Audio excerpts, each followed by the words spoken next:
Well, Pacelli and Boomer, they're grizzled and gray, talking about Star Wars from back in the day. Got a talk show called Geeky Geezers, it's true, spinning old tales about the stuff they went through. From Atari to Shrek, they know every line. Geeky Geezers, man, they're feeling just fine. Late Savvy's got a lightsaber, swings it with pride. Boomer's got a game but plays it deep in the night. They're ranting about He-Man and old X-Men too. On Geeky Geezers, they're the nerdiest crew, talking Transformers, toys, they twist and they turn, singing blues for the geek life, their hearts still burn.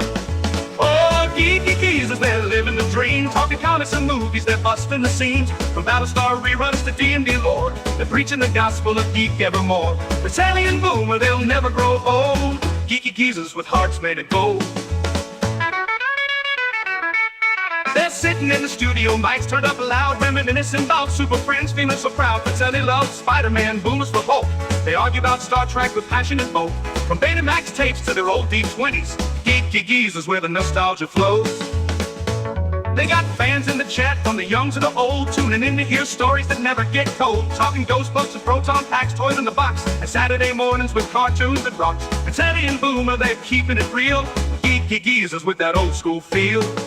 Oh, Geeky Geezers, they're living the dream, talking comics and movies, they're busting the scenes. From Battlestar reruns to D&D lore, they're preaching the gospel of geek evermore. Pacelli and Boomer, they'll never grow old. Geeky Geezers with hearts made of gold. They're singing the blues for the games that they play, for the VHS tapes and the arcades that pray. But the spirits are young, though their hair's turning white. Geeky Geezers keep the nerd fire alight, so tune in each week to the Geeky Geezers show, where Pacelli and Boomer let the good times flow. From X-Files to X-Men, they're dropping the news, singing praises of geek life with them old blues. Pacelli and Boomer, forever they'll be. Geeky Geezers living wild and free.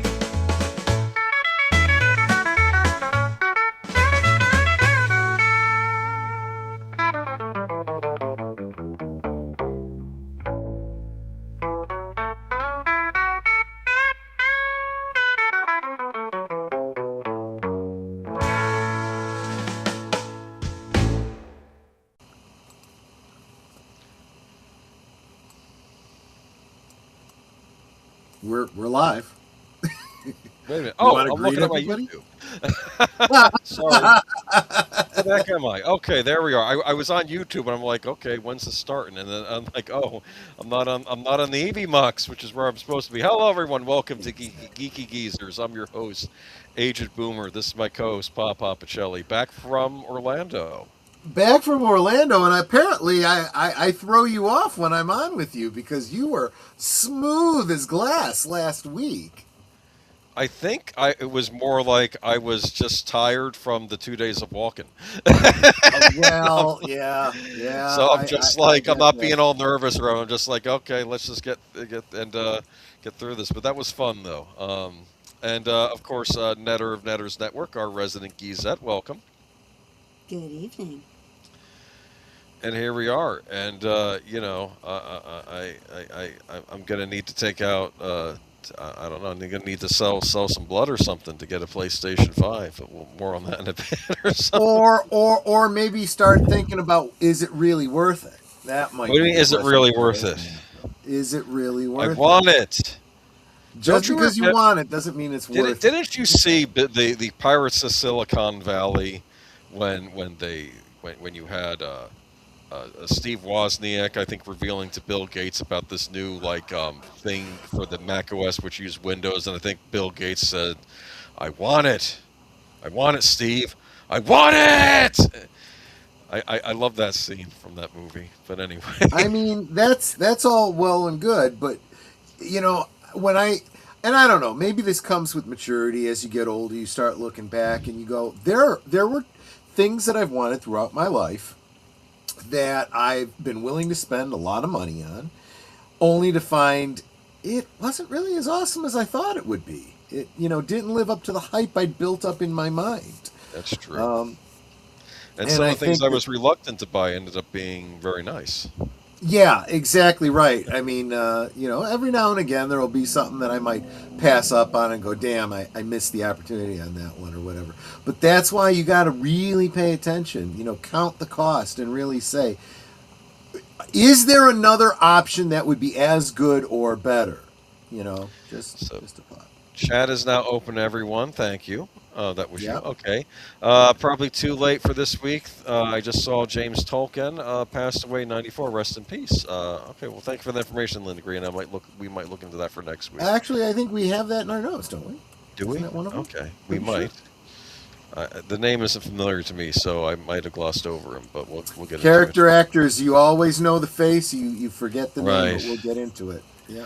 Hello, my geezer friends. Hope you have a great show. Wish everyone a great weekend. Thank you, Big Al. Thank you for popping by last week as my guest host, along with this gentleman here, Deleted Scenes. Thank you so much for popping by. Yep. Salute, my friend. Welcome, Fluff Chick Productions. Let me see. Good to see you, Connie. Who else is here? Connie Cleary. Welcome. Go down the list. Netter of Netter's Network. Of course, she's here. And let me see. Jesse Cajardo, welcome. How's your PlayStation saving going? We'll get into that in a minute. We'll get into that in a second. If we could back up for just a second, I want to real quick. Lynn Green said, also, thank you for being the top Google result for Klingon Winter Solstice holiday. I did not know that my video for the Ramnite holiday was a #1 on Google. Thank you so much for sharing that with me. It's a great little video around the holidays for Star Trek fans to go take a look at. Well, you can really check it out anytime you want. But there you Geek go. Flag with Nate Knows, welcome. And let's see here. All right, I guess that's it. So we're going to get into the good old days. Let's just do it. Troy, it's worth it for the Resident Evil collection and Lego games. Are these not available on PC? Are they exclusive to Do they run as well on PlayStation? PC? I'm just saying. Sorry. If they don't, is it something that you can improve on your PC? See, the nice thing about a PC is you have 100% control over how much RAM you put into it, how much video RAM you put into it, what video driver you're using.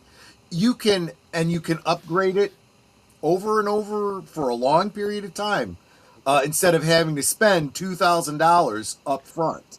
Well, we're not there yet. You're getting really damn close, my friend. We will be there in a couple days. Jesse, you can I'm not paying $900 for a game system. I'll buy a gaming PC first. Okay. Yes. Well, I hate to say this, though. I am starting to wonder if this isn't going to start hitting the gaming PCs, the problems we're seeing with the consoles as well. So we'll see. Well, Anyway. the difference here is my gaming PC is also the PC that I use for streaming. So it's you know, it covers a lot of ground. It's what I watch my videos on.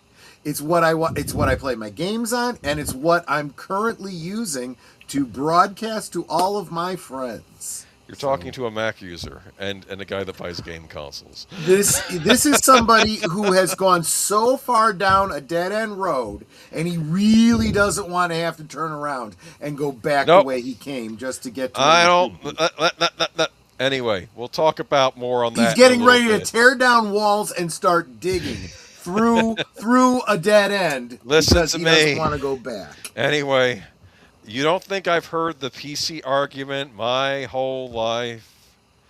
Anyway, you might want to start paying attention to it. Listen to me. I might have been willing with the Steam box. That might have been my meeting halfway. But I don't even know if that thing's coming out at this point because of everything going on with the RAM. Which is a real shame because I really like a good sauna. Okay, let's move on. Anyway, Jesse, you can still get one. It's not. I don't think the prices start till April 1st. So and PlayStation Direct, unfortunately, the Fortnite bundle for the one that came with the disc drive of the Slim is gone, but you can still get the digital edition, and I think you can buy a drive for it later on if you want. So for $400, if you're wanting to go See, cheap. again, I'm sorry, I don't buy this, Jesse. I don't have the space for a PC, but I have the space for a $600 PS6. So you have room for a game system and a television and something to play, movies on or for streaming videos and, for accessing, YouTube videos. Which might all be completely separate devices, but you don't have room for one computer. which would Listen. do all of those things. Listen, Just saying, if you want to economize space, Jesse. that's what you do. Anyway, Jesse, I wish you the best of luck. I'm not. Troy and I are of different minds on this because I. Well, and here's the other thing. Okay. You've gone down your dead end road. He never even had the chance, so he doesn't even have that option now, as we'll get into in a little bit. Well, he will if he buys one in the next day. Anyway, or maybe he wants to spend the money. Anyway, I will get into that a little bit. We're getting off track here. I want to talk about. Let's get in the good old days. Bring it up, because I'm going to explain to you what you could never get on a PC. So go ahead and bring it up. Okay. I'm sure you can get it illegally on a PC through emulation, but back in the day, the whole idea behind game consoles and PC. Okay, so I want to explain to you the whole thing about game consoles. I remember back when I was a kid, and we had an Atari 800 computer. You could play games on that. But my dad eventually got an IBM PC compatible, and my dad didn't want to spend money on fancy sound chips or graphics cards. So if we would go out and we would buy a game for it, it would run terribly. I think eventually one year my parents, they saw every other kid on the block had an NES. They got us an NES in the Christmas of 1989. And this is why, at least back in the day, I liked the NES, because this was a cheap alternative and the games worked. And you got experiences on a game console you wouldn't get on a PC. I can see that argument. That you just hit me where the decent argument is. It was a cheaper alternative and reliable. No. Those two things go together very importantly. It sounds to me, however, like that is no longer the case. Well, we'll get to that in a little bit. You might have a point. Okay, in fact, you probably do have a point. Anyway, let's be blunt. If I had wanted one, I would have bought one. So anyway, but let's talk about Mike Tyson's Punch-Out. Now, I did not actually own this, but I was able to borrow it from a neighbor after we got the NES. Mike Tyson's Punch-Out. Have you heard of this game? Do you know anything about it? Because I will give you a history lesson. No. I actually didn't we talk about it once before when we were talking about what games that we loved or something like that? I don't remember. We talked about it briefly, but this was based on the arcade game Punch-Out. They just inserted Mike Tyson into it, and yeah, I love this game in the arcade. I never actually played it on Nintendo, obviously. Yes, so he can. This is the NES. Oh, you knew about this from the arcade? Yes. Because many people, I don't think, realize that this was originally an arcade game. In the arcade, they did not have... I don't believe they had Mike Tyson. No. It wasn't until they went to the Nintendo that they licensed with Mike Tyson. And let's face it, it didn't change the game significantly. It just put in a character that looked like Mike Tyson. Yes, and you could box and he with endorsed him. the game. Here's what happened back in the day. I think one of the executives at Nintendo, he went to go see some American boxing matches, and he saw this young fighter sort of rising through the ranks called Mike Tyson. And they said, when we bring Mike Tyson to the Famicom Nintendo, or when we bring Punch-Out to the Famicom from the arcade, I want him in the game. And they were able to license his likeness and image for a reasonable price before he hit big by winning the title. Right. And by the time the game came out, he had won the title, so this game was huge. And Nintendo, this was actually it was perfect timing. And this is Mike Tyson's Punch-Out. As you can see, he's on the cover of the game. And this is terrifying. Mike is waiting for your challenge. One of the most terrifying bosses in any video game in all of history is Mike Tyson. But we'll get to him later on. Yeah. In fact, if you play Street Fighter II, one of the villains named Balrog in that game was actually, they switched the names around. In the Japanese version, it was M. Bison, short for Mike Bison, because that was another game where they also based another character off of I Mike had Tyson. no idea. They changed the names for the from. American version. That's why you didn't realize that. They made the main bad guy M. Bison. That's why we call him M. Bison from then on. But it was actually, they switched the names around for the bosses. Wow. Okay. But yeah, Minion of Vega or Balrog, I forget which. I think Vega was the main villain. But they switched names around. But there's the arcade game, as you were saying. Had a 2-screen arcade game. Nintendo, I don't know if this is to their credit or to their fault. They've been obsessed with this idea of 2 screens from even back in the old days of the arcade. This is why when they brought out the DS, They were big on. In fact, I don't know why they didn't bring out a Punch-Out game for the DS. That would have made perfect sense, but oh well. This is their arcade game. You see on the top screen, you see like the match, the verses, and on the bottom you see the actual fighting. And you are correct. This did not have actual Mike Tyson in the arcade game, but I'll show you a screen from it. I believe that's Mr. Sandman from the arcade. And as you can see, your character Little Mac, you can sort of see through him. Right. Right?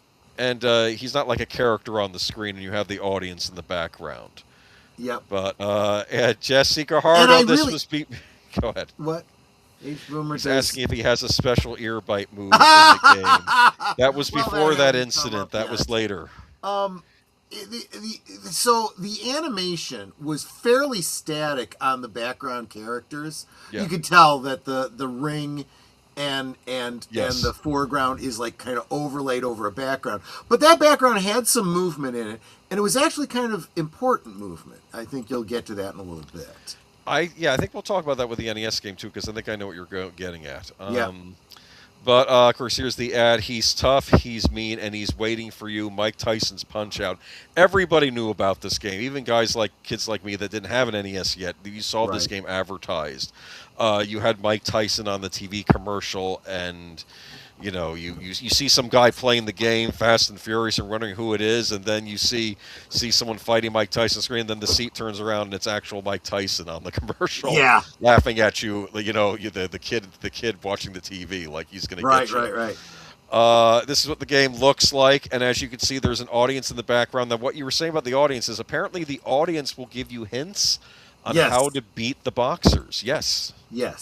I guess the only way, I'm sure that someone must have realized there was a pattern, because everyone who's ever played a game like this, when the opponent starts to move a certain way. This is true in real boxing. If they start to drop their guard or whatever, that's when you go in and whatnot, and you have to watch for those very specific times. Well, it was timed along with the flashes of a camera behind your opponent in the audience. When it flashed, that's when you were supposed to go in for the punch, and that's when you could get the knockout. Yeah, there are all sorts of little hints there, which I didn't know as a kid. I'm just like, I think I made my way into the second bouts. I would get through the first three characters at the second bouts, and I think Don Flamingo would. I think I eventually beat Don Flamingo, but he was from Spain. By the way, people would yell about this today, but every character in this game is like a caricature of the country they're from. Yeah, that was always true in video games, and honestly, just deal with it, people. Come on. Yeah, because like you have what is it? You have what is it? Piston Honda, I think was his name, from Japan. You had that's and funny. he looked like Mr. Miyagi with the karate thing around his head. You had Von Kaiser from Germany. Of course, yeah. With the big mustache and looking like he's gonna beat the crap out of you. You had Glass Joe from France. That's so. Funny. Of course, you could knock Glass Jaw. They were picking. He's the first one you fight. In fact, he's the easiest. There was Soda Popinski. Was he from Poland or from Russia? I don't remember. Maybe it was Poland. And the funny thing was, in the arcade game, he was called Vodka Draginski. And he would drink the vodka coming out into the stage, but they changed that, of course, for the NES game because they called him Soda Popinski. That's King Hippo. I don't know where he's from. Was he from Hungary or Belgium? I don't know. There he is. He's the one where you can't even hit his stomach. Like he just laughs at you if you punch his gut. Russia. Right. Thank you, Lynn Green. Okay, Soda Popinski was from Russia.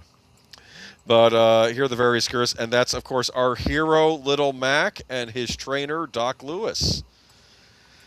And I remember playing this game, and sometimes between matches, Doc Lewis would give you a hint, right? Uh-huh. And one time he said, "Fly like a butterfly, sting like a bee. And I'm like, what does that mean? And I didn't realize that's boxing lingo, right? That's Yeah, like yeah, it is. people say that. That's probably something that was said in one of the Rocky movies, right? Uh, it goes before Rocky.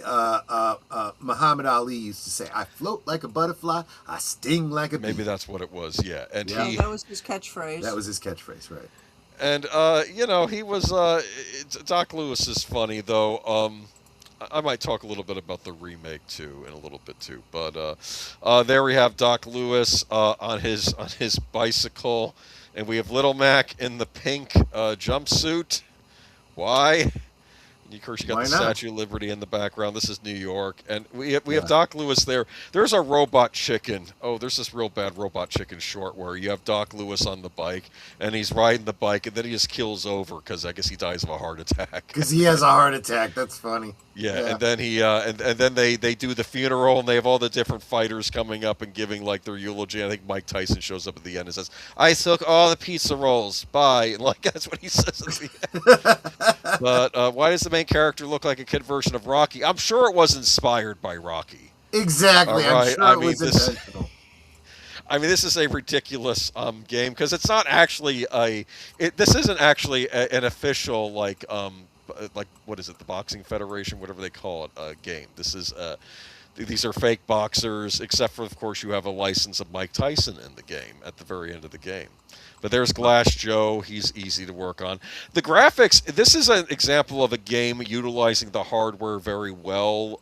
The boxers all have their cute little tics and personalities. It's nothing fancy, but it works for the NES. It was actually a rather exceptional NES game. It's probably in the top 10 NES games. So, really fun. Not quite. There's a. I think it's Piston Honda. Correct me if I'm wrong in the chat, though. But there we go. Or is it Piston Hondo? Maybe that's what he was called. And there he is. And, of course, these boxers are huge. You look at Little Mac and you see these huge boxers. And I'm sorry, you're playing this game. It's intimidating. And there you go. There's Soda Popinski. You like him, huh? He Yeah. would come out and drink the soda pop when he would come onto into the ring. I see where, overseas it would have made more sense for it to have been vodka. I get that. Yes. Yeah. Look at this dude, man. He's got the Speedos. He's got the abs. That's intimidating. And of course, you recognize who the referee is. Oh yeah, it's Mario. Yeah. Or- Yes. There was a thing when I had the Mario Mania guide. They did a little bit on the history of Mario, and he says, "Oh, he had all kinds of jobs before he became a plumber. This is him as a referee for the Boxing Federation." Yeah. And it's, Exactly. Is that That is Mario. Yes, he has a cameo. He's the ref in this. Let's see here, though. And there's Mr. Sandman. And, He brings you a dream. Sorry, I guess. I think they might have done something like that. And there's Don Flamenco, and of course he has a rose in his mouth as he comes onto the stage and does the That Spanish makes dance. sense. Look at that, because he's from Spain. Just wonderful. And of course we get to the main event. That's Mike Tyson, even with the gap in his tooth and everything. And Yeah. it's just Well, otherwise, especially at this low resolution, how else would you recognize him if you didn't almost caricature him? absolutely terrifying. Now, I want to say that I never made it to Mike Tyson on my own, but kids on the bus had passwords, and I got a password from a Oh. kid on the bus. And I put the password into the game, and I decided I'm going to bypass everybody. It's like 36 Chamber Shaolin at the beginning of that movie where I want to go to the top chamber, and then he gets his butt kicked just by one of the old men who just I like, was gonna say pushes on I'm the not wind. really sure I see the value of this because, I mean, you get to where a game that you can't get to that level on your own. You cheat to get there. Do you think it's going to be easier somehow? I had the NES for like a month, okay, or maybe 2 months. I didn't understand the rules of gaming yet, all right? So I put Clearly. the password in, and he shows up, and it's just bam, bam, bam, you're down. Bam, bam, bam. It's like, it's terrifying. He's terrifying. He comes out here, look at that. And it's Yep. just, it's the most terrifying boss in all of gaming. And of course, here's a picture from the commercial. Now, eventually, Nintendo lost the Mike Tyson license. All right. Right. They then decide, let's re-release Punch-Out. Instead of Mike Tyson's Punch-Out, they release it as just regular Punch-Out. And they changed the character. They basically gave him a race swap, and they changed his head, and they called him Mr. Dream. Now, people got angry about that because said, where's Mike Tyson? But I do want to say that Mr. Dream, if you look at his face, you can tell that he's inspired by Rocky Marciano. Oh, gotcha. Yeah. So yeah, that's yeah. interesting. They, of course, was a game. There was a Super Punch-Out that came out on the Super Nintendo, also based on the arcade game Super Punch-Out, which had some returning boxers and some new boxers. Like Bear Hugger was one of the new boxers in Super Punch-Out, and he would, and he was all about maple syrup because he was from Canada. Oh, of course. He was the Canadian boxer, okay? But later on the Nintendo Wii, and this is actually one of the better Nintendo Wii consoles. As you know, I'm not a huge fan of the Nintendo Wii, but they did do a Punch-Out for the Nintendo Wii. Now, on the downside, most of the boxers are just reissues of boxers from the first two Punch-Out games. But the graphics were really good. They were able to make it look almost like a cartoon, the way the boxers come out, right? They did have one new boxer, which was I forget what his name was. Was it Disco Kid? He had a disco theme, and a disco ball would actually come down into the ring, and he would have his moves. I wish they had done more boxers like that, where they had more original boxers in it. But it was still pretty good. At the end of the Punch-Out game for the Wii, guess who you fight? Guess who the big bad boss is at the very end of the game? No idea. Donkey Kong. Wow. They just throw Donkey Kong into the ring. You're fighting actual Donkey Kong. And then what Doc Lewis says, and Doc Lewis is fully voiced in this game too. Like he'll talk to you, and like he says in between the matches, he goes, "Hey, you know that gorilla? Why don't you go ahead and you steal some of those bananas so I can make myself a banana split?" Because all Doc Lewis thinks about is food. You know? Yeah, there you go. But that was a great little remake. I still love the original game, though, and there is something iconic about having Mike Tyson as your big bad boss in the thing. Troy, do not mock the Canadians. They're half the reasons why we have Geneva Conventions. Oh, it's fine. I'm not I mean, I'm just like I'm saying. Because the Geneva Conventions really mean a lot these days. Okay. Anyway, but married to a Canadian. Yeah, I am married to someone of French-Canadian descent. Let's put it that way. I'm trying to think if they My made fun father's of French Canadian. Yep. Were there any American caricatures? I guess Little Mac is an American caricature, kind of. Kinda. But he's our hero. And the little runt, but he's kind of scrappy, and he's yes, he's got a drive to be more than he is. And even though they stopped making Punch-Out games for the time being, you can still play as Little Mac in Super Smash Brothers, the game where all the video game characters beat each other up. He's one of the characters you can play as in that, so that's kind of neat. All right. Oh man, do we have to? Do we have to talk about the news of the evening? Unfortunately, yeah, we do. All right. Oh, unfortunately, we have some deaths before we get into the more depressing stuff. I'm sorry, I'm kidding, of course. I'm just sorry. That was not good taste. Valerie Perini, am I saying her name right? Perrin. 82? Valerie Perrin. Who, of course, we know as Miss Teschmacher. Yes, Miss Teschmacher. The former Las Vegas showgirl. Just like Netter's Avatar, that's why we use that. Oh, I see. Very cool. She did the Miss Teschmacher thing when I did the did Lex Luthor. Lex Luthor. Yeah, it was kind of a funny story. Neither one of them obviously were there. It was just a cosplay I was doing, and I went to get an autograph from Margot Kidder, and from Sarah Douglas. At that time that they were doing an autograph, Netter was dressed as Supergirl. I was dressed as the Silver Age Lex Luthor, the purple and green. So when Sarah Douglas saw me, she goes, "Okay, Supergirl, I get. I don't get this costume." I said, "Gene Hackman, but from the comics." She goes, "Oh, okay, I understand." That's interesting. He wore purple and green. That's Joker's colors too. That's interesting. Yeah, because you'll notice that heroes always wore primary colors, and villains always wore off-primary colors. Yes. That's how you visually get a, and that's also kind of why the Hulk is a purple and green scheme, because he's not really a hero. He usually is a problem. Not like an evil villain, but like a problem to be stopped by. I argue he's a monster. He's a monster. Yeah. Monsters aren't necessarily evil. They're just monsters. Right. You understand? I mean, to be fair, Superman made that point about the xenomorph from Alien.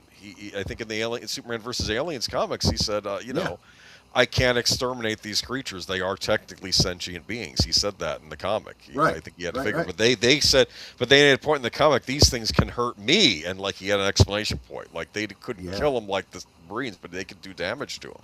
So that was interesting.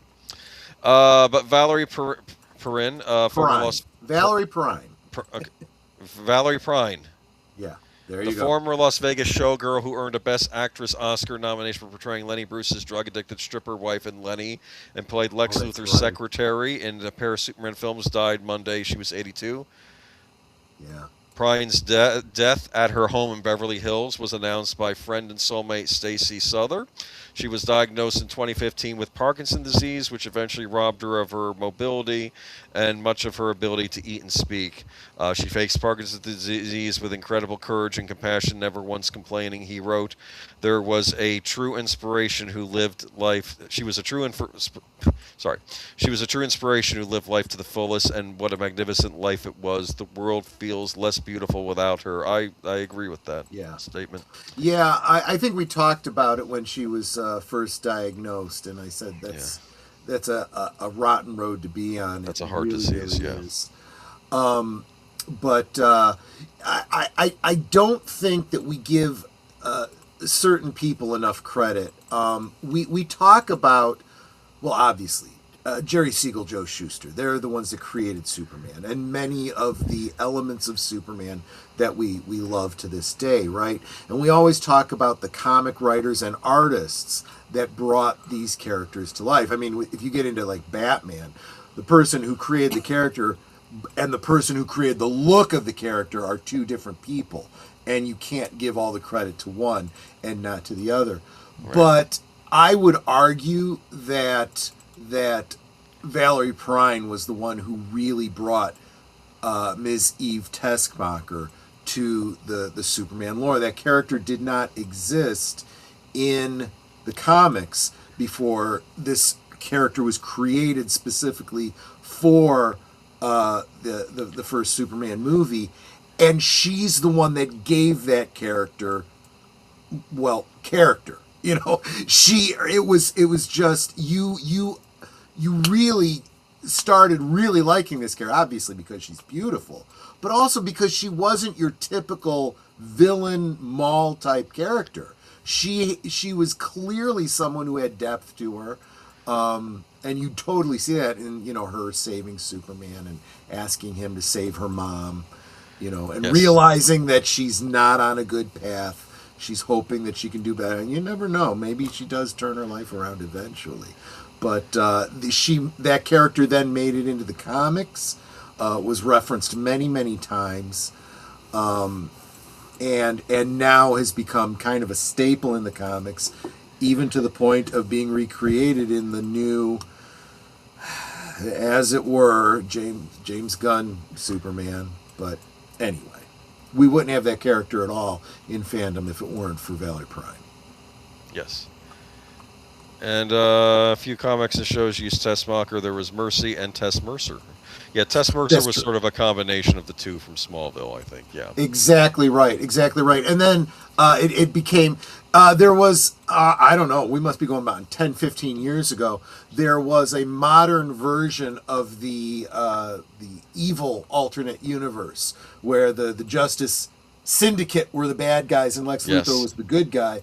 And Lex Luthor is getting ready to shift over to our universe to ask for, the Justice League's help. And when he's doing that, he says, "I'm going to be she's off camera. She's off panel, so you don't see her." And he's putting his office in order, and he goes, "I'm going to be away for some time. So Miss Teschmacher, feel free to take the next couple weeks off with pay, and I'll see you when I get back." And I'm like, "Oh, brilliant. Funny. And it was pretty much since then that in the mainline comics, they started having Miss Teschmacher regularly being cast as his secretary, and Otis being like a bodyguard gopher kind of a character. So, it all started with the Richard Donner Superman. Yeah. So rest in peace, Absolutely. Valerie Bryan. We'll miss you. And James Tolkien. I see. That's who she was referring to. Top Gun, Yes. Back to the Future actor. This is what I dies at mean. You 94. see the face, and you instantly know who we're talking about. But just from the name, you're like, who? I don't know. Oh, yes, you do know that. The principal in Back to the Future. Because you're a slacker. That's why. Because you're a slacker. You know what I love about Back to the Future? How when he goes back in time to the 50s, and basically the principal almost looks exactly the same, except maybe he's wearing a slightly different suit, right? And I'm thinking, some people are like that. Some people Where just they never don't change. age, Absolutely. like they look the same, like you're born at 40 or something, and that was probably him. And let's face it, I don't know if everyone's had this experience, but if you live in a town where your parents grew up and so forth, it's very often that you go to the same school your parents went to, and they have a history. They have a history at that school, and you may have some of the same teachers they did. And they may very well have a bias based on your parents, how they're going to treat you. And you see that in this, and I'm like, that's good writing. That's real slice of life. We know people like that. Yeah. That really does happen. I ended up going to my brother's high school. There you go. Great because example. it had been all male high school until my freshman year of high school, but I couldn't get in because my mother tried to register me too late, so she had to have me somewhere else my freshman year. But my sophomore year through senior, I was at my brother's high school. And I ended up with his homeroom teacher. And he's calling out the roll, and he goes, "Wait, you don't have a brother named Andre?" I'm like, "Yeah, that's my big brother." And he's like, "Are you like him?" And I was like, "What do you mean?" And he didn't really answer me. Depends on in what regard. You know what? My brother wasn't very studious. People are not. No, that's true. People are not their family. I mean, Right. Not always. I mean, but best known for his roles in Top Gun and Back to the Future franchises, died Thursday at Saranac Lake. He was 94. News of Tolkien's death was announced by a spokesperson for the family, as well as by writer-producer Bob Gale on the franchise's website. Tolkien's career spanned more than 5 decades. His first TV credit was for the 1960 series Naked City, and his last credit was for the 2015 film Bone Tomahawk. I need to watch Bone Tomahawk. I've heard good things, but Yeah. though Tolkien is perhaps most recognized for his work in the Back to the Future trilogy, in which he played Mr. Strickland in the 1985 original and the 1989 sequel. In 1990, he returned as the grandfather of his character in the third film. Right. Tolkien is also known for his appearance in Top Gun and Tony Scott's 1986 action film. Tolkien played Commander Tom Jardin, also known by the nickname Stinger, alongside stars Tom Cruise, Val Kilmer, Meg Ryan, and more. He also had roles including War Games, Stiletto, Abduction, They Might Be Giants, The Amityville Horror. Who the heck was he in The Amityville Horror? Oh, I think he was in the remake with Ryan Reynolds. I Okay. think he was a priest. He might have played the role of the priest. I don't remember because I don't remember that remake very well. I saw it once in the theater, never had an interest in seeing it again. I've seen it a couple times. That might be one for us to have to do a rewatch someday. Maybe. Reevaluate it. He had roles in TV shows like Leverage and Near Wolf Ministry, The Pretender. Oh, I love The Pretender. Remember The Pretender? I loved both Pretender and Leverage. Both were great shows. Early edition, Nowhere Man. I like Nowhere Man. That only lasted one season. Cobra. Early edition, I love that one too. That was about a guy who got a newspaper from a day in the future, and so he knew what was going to happen the next day. I And remember they that. had to try and stop things from happening. Stop bad things from happening. Exactly. The Wonder Years. Doesn't surprise me. Yeah. Who do you I play in think the he Wonder played the Years? principal on that too. Of course. If they didn't have him playing the principal, that was a huge missed opportunity. It'd be funny if it was just the same character. Right, exactly. Same school, same everything. It's what he was doing during the 60s. Okay, but Tolkien was born on June 20th, 1931 in Calumet, Michigan, attended Coe College and the University of Iowa before joining the U.S. Navy. He ultimately traveled to New York, where he studied at the Actors Studio in Selma Adler and Lee Strasberg. Tolkien survived by his wife, Parma Lee, who he met on the set of Pinkville, an off-Broadway play in 1971. An obituary in the Back to the Future website asks for donations to your local animal shelter, animal rescue organization, or humane chapter. You know what's interesting? I can kind of tell. You can kind of tell he was in the military, right? He has kind of that. Like when he talks, you listen, right? You stand. You at could attention. totally see him being a contemporary of like Arlie Ermy, right? Exactly. All right, but rest in peace. Great actor. Again, one of these character actors, which may have to make our list when we do that stream. We'll have to remember him. Absolutely. And this is interesting. Behind the scenes now, Ted Nicholas, famed Hanna-Barbera composer on the Flintstones and Scooby-Doo, died at 97. This is interesting. Ted Nicholas, who composed, conducted, and arranged music for such beloved Hanna-Barbera cartoons as The Flintstones, Scooby-Doo, Where Are You, and Josie and the Pussycats, has died. Yep. He was 97. And as he reads those, you could probably even hear those songs, you know, in your head. Those tunes, sure. Right? You know, they're iconic. Nicholas had a long battle with Alzheimer's and died January 9th in hospice care in Auburn, Washington. His daughter Karen Tolshog told Hollywood Reporter. Nichols worked on Hanna-Barbera productions from 1963 to 72, serving as the company's musical director for 8 years of his tenure. He started out working alongside another legendary HB composer, Hoyt Curtin, before succeeding him and then being replaced by him. Nichols composed the score for the sixth and final season of the original primetime run of The Flintstones on ABC, as well as for the 1966 feature The Man Called Flintstone. He's probably best known for his work on Scooby-Doo, Where Are You?, which premiered on CBS on Saturday mornings in September 1969. Ted Nichols' underscores for Scooby-Doo are what I consider to be near-perfect music for a cartoon. Kate Utterberg says in his comprehensive 2021 documentary about Hanna-Barbera music, it's perfect for the show it was in. You can't tell me it doesn't help set the mood. And I know those background songs, like you know, Scooby and Shaggy lurking around some dark basement or something, and you're hearing the music in the background. Absolutely. But there are a few tracks that run for a few minutes and have several sections, and the music editors knew that this was a bonus as they mixed and matched parts from all the tracks to make a beautiful Frankenstein monster of a music bed in each episode. Oh, so they would like rearrange sections. Yeah, that's interesting. Exactly. Because keep in mind, I don't know, this may still be the case with cartoons, or maybe it isn't, but back in the old days, you had a set arrangement of music you could use in an episode, and that was it. Batman the Animated Series was unique in the fact that each score for the episode was an original composition. That didn't happen on most cartoons. Most cartoons, you were lucky to get some good tracks that they could use it over and over again. Favorite show of mine is Gargoyles. They would typically reuse the music over and over again on that show too. But it worked, you know. But yeah. But wow, Nichols, he worked on Johnny Quest. Look at that. He did a ton of stuff here. So rest in peace. Yep. All right. But Troy, I thought most of the old crew from Hanna-Barbera Animation were all gone. Well, sadly, maybe with he, they are. Jessica Hardo. Whenever these old performers die, William Shatner gets their quickening. Funny, man.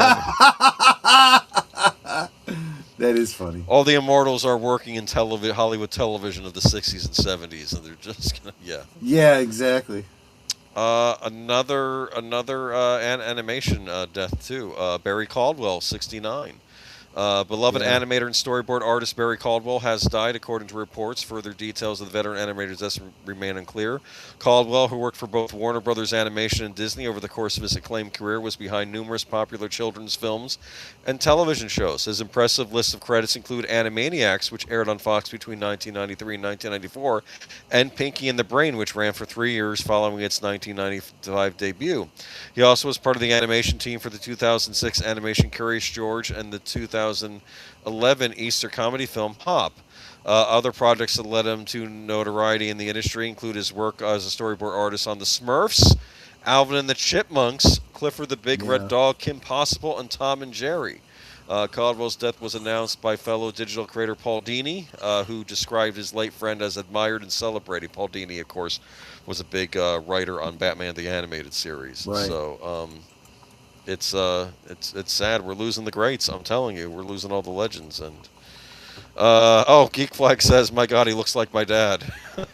Yeah. Maybe your dad had a secret career you didn't know about. No, I'm kidding. Right, I'm right, just kidding. exactly. I'm just kidding. Rest in peace. But those were some great cartoons too. So it's like Wait a minute. What are you saying, Nate? Are you saying you all look alike? Is that what you're saying? I'm sorry. I couldn't pass that one up. Here's the boomer sigh for the night. Anyway, Right. But Barry was admired, celebrated, and loved by almost everyone, myself included, for many more reasons than I can list here. Paul Dini concluded. Gonna miss you, Pally. Okay. Yeah. So rest in peace. Okay, our first article of the night. See what the image there? Yeah, no money. You're broke.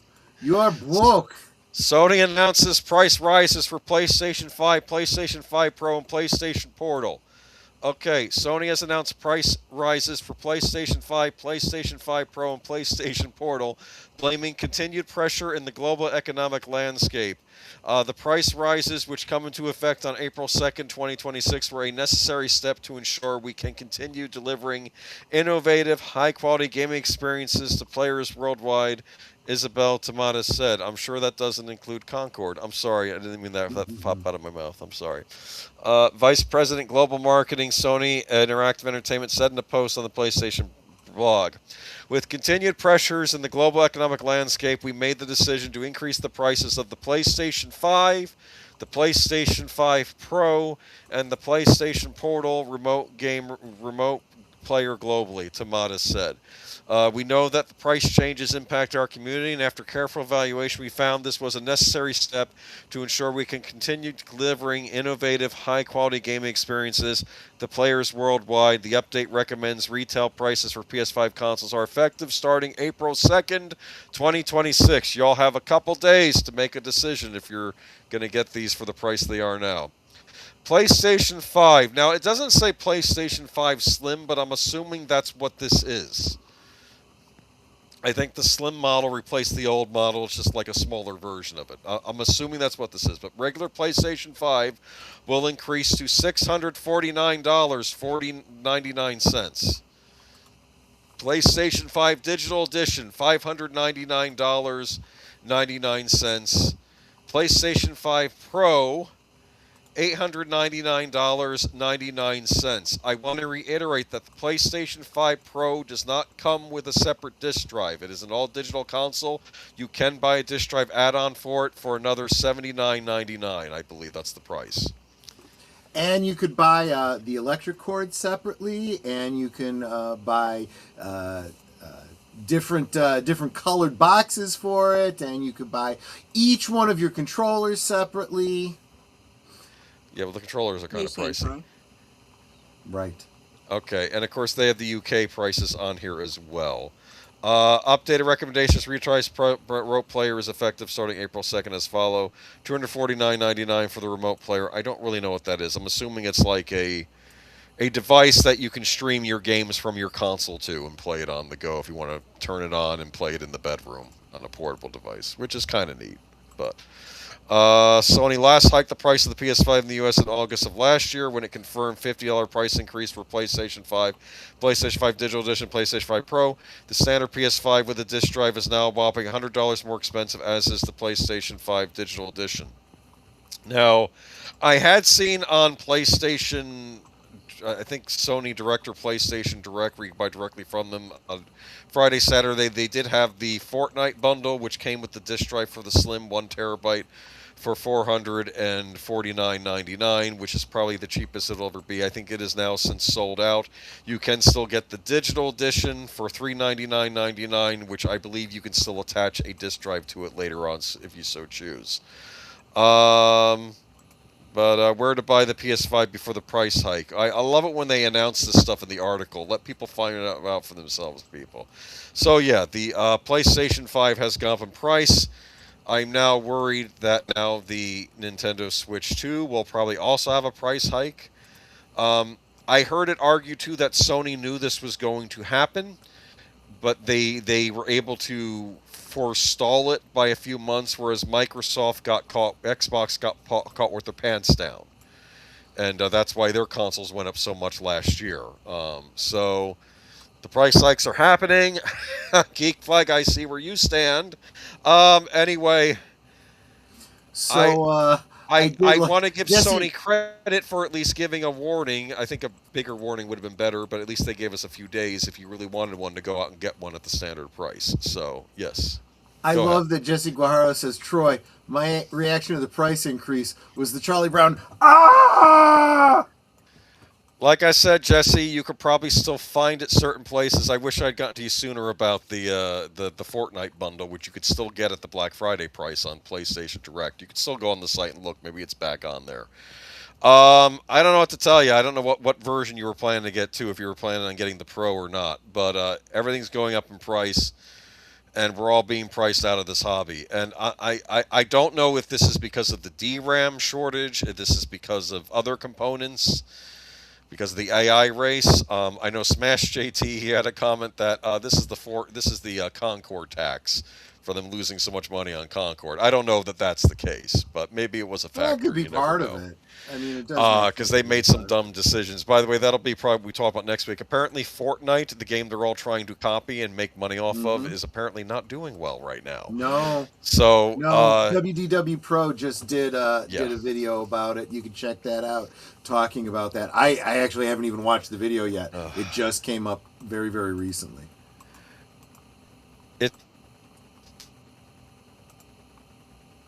What happened? You still with us, Boomer?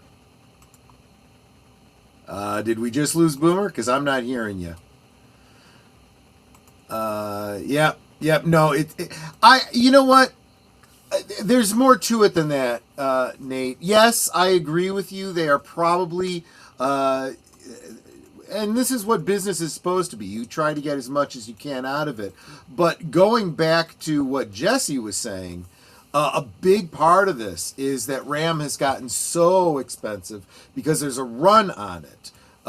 It's just simple supply and demand, and there is not enough supply to meet the demand of all of these, big data farming AI.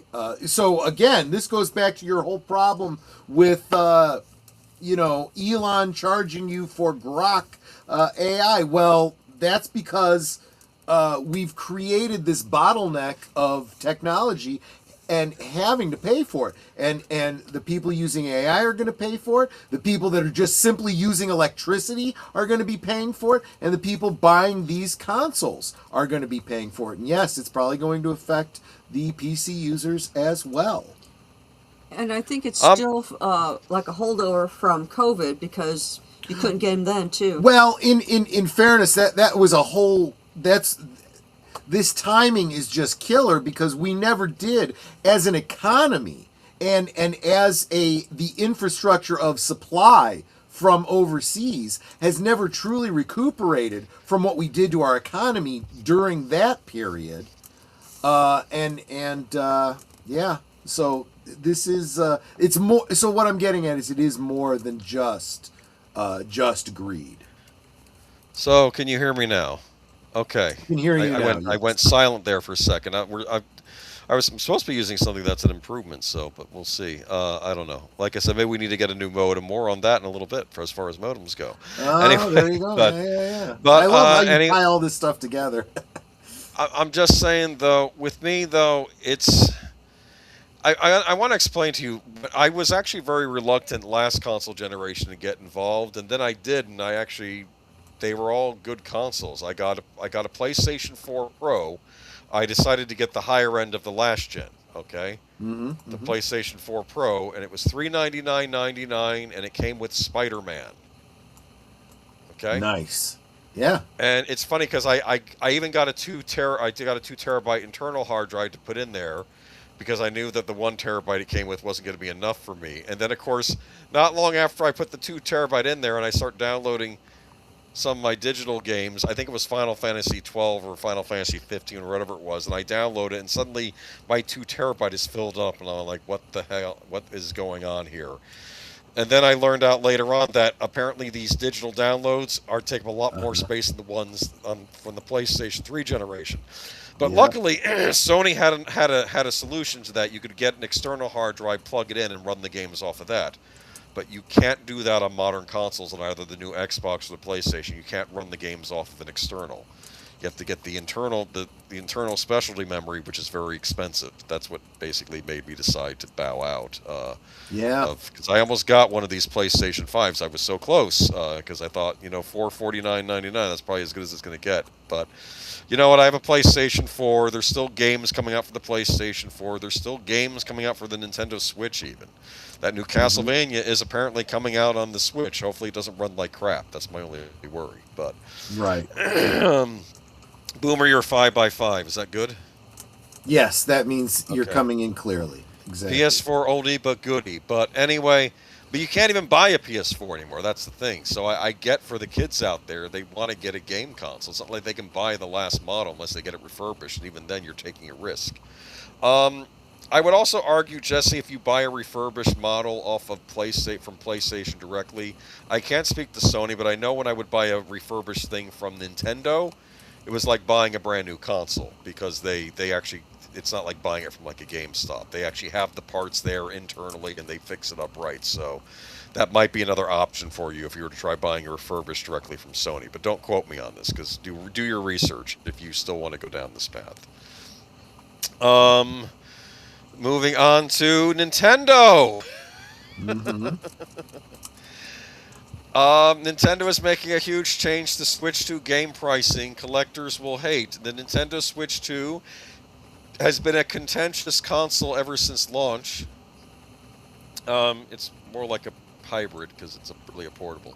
Sure, you could play games you don't own with friends thanks to Game Share, but the console's performance leaves the original Switch in the dust. Yeah, that's a good thing. It actually is powerful for what it is. But the games on the Switch 2 are more expensive than analogous Switch versions. Prices are about to get worse for Switch 2 owners, but only if they prefer to collect physical titles. Nintendo recently announced that starting in May, titles exclusive to the Nintendo Switch 2 will be priced differently depending on whether players are purchasing a digital edition, digital, or a physical copy. Where you don't own anything. Exactly. I know what you're talking about. Now, I don't think that they're referring to the, what do you call it? The game key cards in this instance, because the game key cards are the cards you buy which have no game on them and they just download the game. I think they're talking Right. about the actual cartridges Nintendo releases themselves, which have the games on them. Yoshi and the Mysterious Book is an upcoming one. You can pre-order a digital version of the game for $59.99. But if you want a physical copy, the pre-order price jumped to $69.99. To add insult to injury, this rule might only apply in the United States, as Wario64 makes career out of tracking games and sales. Noted that Amazon UK is pre-selling physical copies of the game for the equivalent cost. No, sorry, UK will get screwed on this too. Maybe not right away, but they will. But I think Nintendo made the argument that they're not raising prices. I heard that on some stream, and I already know what the answer to that is. We're not raising the price on physical games. We're lowering the price of digital games. Yeah. We were always going to sell the game at $69.99, and before we scream at Nintendo for the $6.99 price point, I don't like it. I don't like buying games at $70. I think I've only done it once in my lifetime. And but the trouble with the $69.99 game is that it became a standard on a lot of the other consoles like PlayStation 5 and Xbox. That was actually EA. Now, Nintendo were the wonderful people that gave us the first $79.99 game with the Mario Kart game they released. Right. But Titles like Kirby Air Riders, Pokemon Pokopia are $69.99. So Nintendo would argue they're giving you a break on the digital edition. What do you think? I think if you, I think there's a sucker born every minute, and people that continue to defend the, this kind of marketing, you know, there's a sucker born every minute, and you might be one. Used to be able to get a GameCube back in the day for $99.99, and Player's Choice games would be $19.99. Well, things have changed a lot over the years. Anyway, moving on to, and Nintendo has apparently cut Switch 2 production by 30%. I'm not going to spend too much time on this because I think I was originally going to cut this one. After weak holiday sales, that's Bloomberg saying this. I also would argue that I think they realized that the big purge of the diehards they bought, they were going to buy, and now they should slow it because I guess the sales have now tapered off. Of course, I don't know. They are now the cheapest option in town until they raise their own prices again, which will happen probably. Right. So, wonderful, wonderful world we're living in. I will say some good things about Nintendo. I like the fact that their storage medium is still micro SD cards. I mean, I'm sure those are going up in value too, but it's simpler than the options Sony and Microsoft have. But again, I don't like this whole game key card nonsense. I've never liked it. If I buy a game, it needs to be on the actual cartridge, not be a mere download key. That's ridiculous. Right. There's no advantage. I must just download it. Apple. Wow, Apple's in the news too. Look at this. Yeah. Discontinues the Mac Pro with no plans for future hardware. It's the end of an era. Apple has confirmed the 9-to-5 Mac that Mac Pro is being discontinued. It had been removed from Apple's website as of Thursday afternoon. The buy page on Apple's website for the Mac Pro now redirects to the Mac homepage, where all references have been removed. Apple has confirmed 9-to-5 Mac that has no plans to offer future Mac Pro hardware. I'm going to end up on a Linux-based PC at some point. I know this will happen to me at some point. Honestly, everybody keeps saying that, and it so rarely does truly happen, but yeah. I don't like Windows. I don't like it. But anyway, the Mac Pro has lived many lives over the years. I think this was the version of the Mac I could never afford. This was the professional one, right? I was going to ask you. I didn't really know what this was. Yes, $6,999 price point. When even as Apple debuted the M3 Ultra chip in Mac Studio last year. Well, people don't want to spend $7,000 on a computer. Imagine that. With that in mind, the Mac Studio is clearly set up for the Pro Desktop Mac of the future Apple's lineup. Mac Studio can be configured with the M3 Ultra chip and 32-bit core CPU and any core GPU paired with 256 GB of unified memory, 16 TB of SSD storage. I like the 16 TB of SSD storage. That's nice. Yeah. If the PlayStation 4 had come with half of that, I would have happily bought one. But anyway. Or PlayStation 5, I should say. To me, this is the strongest Mac lineup in years. Blah, blah. Okay. Any thoughts on this before we move on? I don't have a dog in this particular hunt. I don't know anything about this. If I was a rich man, I would buy fancy Macs for my house, but I don't, and I usually just stick with laptops at the time. But who knows what I'll be doing next time around because everything's going up in price. In fact, what I'm using now, I bought because I wanted to get one in fear of the terrorists, which was good that I bought it when I did because apparently my old Mac is chugging along. It's like I got to start bringing these things by the Mac store to see if they could fix them and make them brand spanking new. FCC just banned the sale of new Wi-Fi router models made outside United States. Wow. Well, let's get into why. Okay, in a shocking move, the Federal Communication Commission just banned the sale of any new Wi-Fi routers that are not U.S. made, citing national security. Late on Monday afternoon, the FCC announced the order based on a White House determination that foreign-made routers simply introduce supply chain vulnerabilities that hackers and cyber spies can exploit. Specifically, the Commission updated its covered list, which acts as a backlist of telecom equipment deemed to pose an unacceptable risk to U.S. national security, and now includes all consumer-grade routers produced in foreign countries. However, the FCC stresses this action does not affect any previously purchased consumer-grade routers. Consumers can continue to use any router they have readily, lawfully purchased or acquired, nor does it prevent retailers from continuing to sell, import, or market router models through the FCC's equipment authorization process. The CAT blocks vendors from selling any new Wi-Fi routers manufactured outside the United States in a major way. It's a new router designed in the U.S. Router vice versa would be bad. Is anyone else realizing how ironic it is that as he's talking about routers, he's roboting out because his Wi-Fi is failing him? We need a new router at my house, I think. But my brother it's supposed to be a fix. Well, okay. For now, the robot again. Yep. I'll switch to a different route. He is ending the ban through its equipment and authorization process, which certifies routers, smartphones, and video game consoles for sale in the United States. New devices on the cover list, such as foreign-made consumer-grade routers, are prohibited from receiving FCC authorization, or therefore prohibited from being imported for use in sale in the U.S. It says. Did they discover something about these routers? Yes. Yeah. See, and they're realizing this with a lot of the stuff that's coming over from China. There was a guy that was screwing around with the. He has like a Roomba that's got a camera on it, and he wanted to see if he could hack into it to kind of like use it as a remote viewing in his house. He realized he could hack into all of the computers or all of the Roombas that had this, and he could literally spy into people's houses and stuff. And it kind of, when he brought this up and said, hey, this could be a problem, they realized this might very well have been a very intentional thing that was done by the manufacturers of these products. So, surprise! Why do you need a camera on your Roomba? I don't know, so that you can see underneath your sofa. I actually see that as being an actual legitimate reason to have that. I mean, I can't get down on the ground to look for something under the couch, but I can send a Roomba underneath to scope it out for me.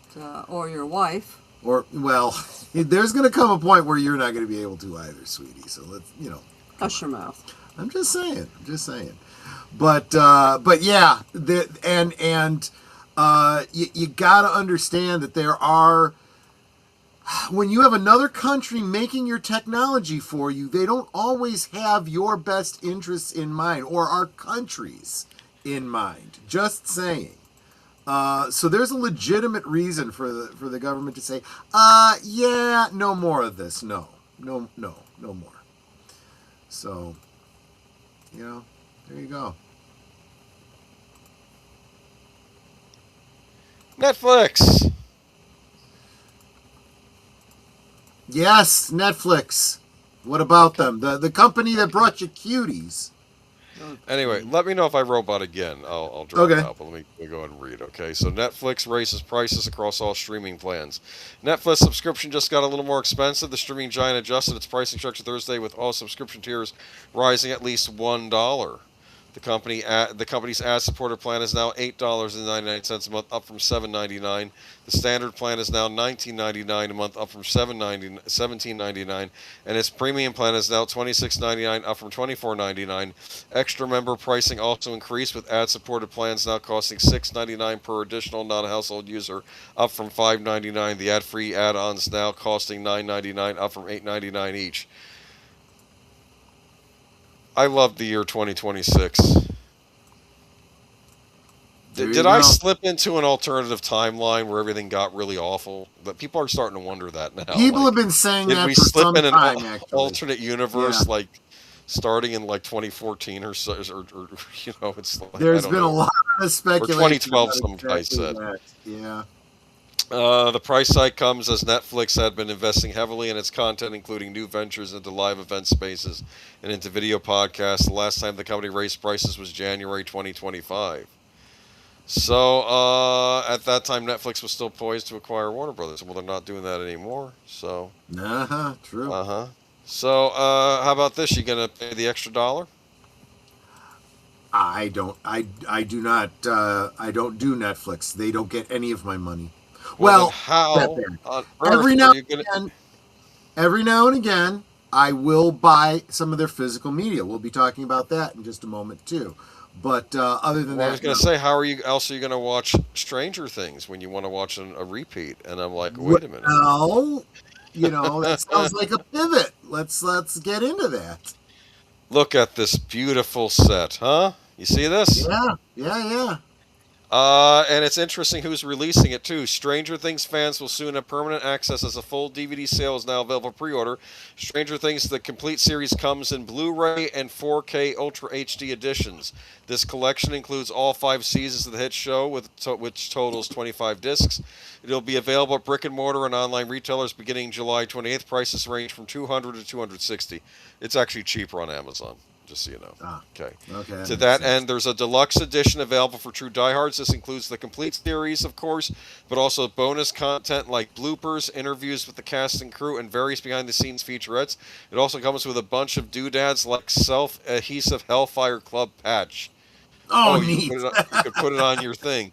I think it's like around 150 on Amazon for pre-order. 5 posters, 25 smaller art cards, a fold-out map of Hawkins, and a branded 20-sided die. I think I know what my sister might be getting for her birthday this year. That's all I'm going to say. Oh, there you go. She got the X-Files set, too. I got that for 1 year, the complete X-Files series, which is good I got it for because now it's a collectible. Because they don't make it anymore because Disney bought out Fox and they didn't stop manufacturing it. But that's okay. I have my whole series of the X-Files on Vudu, and I'm sure nothing will ever happen to it, right? Yeah, well. To that end, so anyway, there's also a collector's box, and each season comes in a reversible sleeve with new artwork. Finally, this edition ships with a large art book that continues original design, sketches, concept art, storyboards, and more. Pretty cool, comprehensive package. And I'll tell you this, I don't think that the collector's edition, at least on Amazon versus the regular edition, I don't think there's a huge price difference because of the weird pricing Amazon has right now. So if you want to get the collectors, you can. Some people like getting standard editions of things, though. I get that, where they don't like the doodads and the knickknacks. But this looks pretty sweet. And I know you had mentioned, should I get rid of my old sets? But remember how we had that article a while back where they went back and changed a few things in the original seasons, right? That is a minor an things, excellent but point. yeah, I hadn't really considered that. That's true, but those might be collectibles.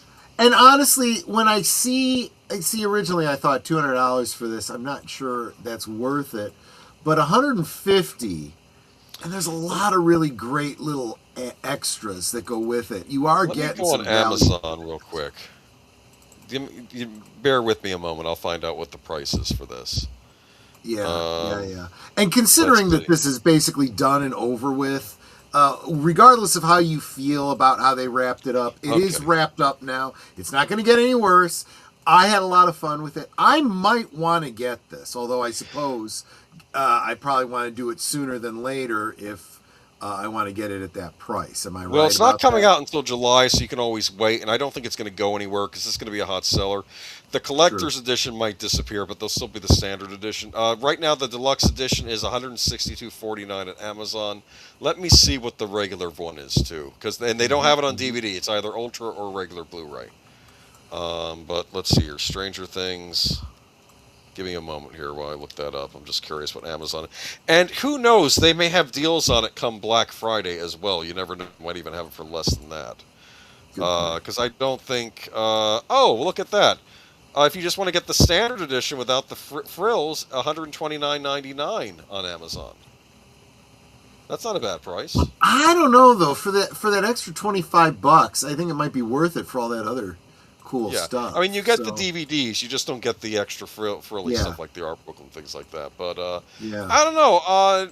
Regardless, it's a great way to own physical media, and as of course we've said, we've said own physical media. Our big complaint about Netflix is they never release anything physical, but somehow this has happened. They're working with Right. Arrow Video, a British DVD and Blu-ray producer who are very good. I like them a lot. I buy a lot of their DVDs. That Excalibur special edition that came out recently, that came out from Arrow Video. They do Right. very nice jobs with their re-releases. They make sure they look good, they sound good. So um, you're not going to really lose out by getting this from Arrow. This is probably the best. This is the best case scenario for Stranger Things physical release. See, I'm not always negative. This is actually good news for once. No, no, yeah, and from a marketing standpoint, I think this is kind of brilliant because it's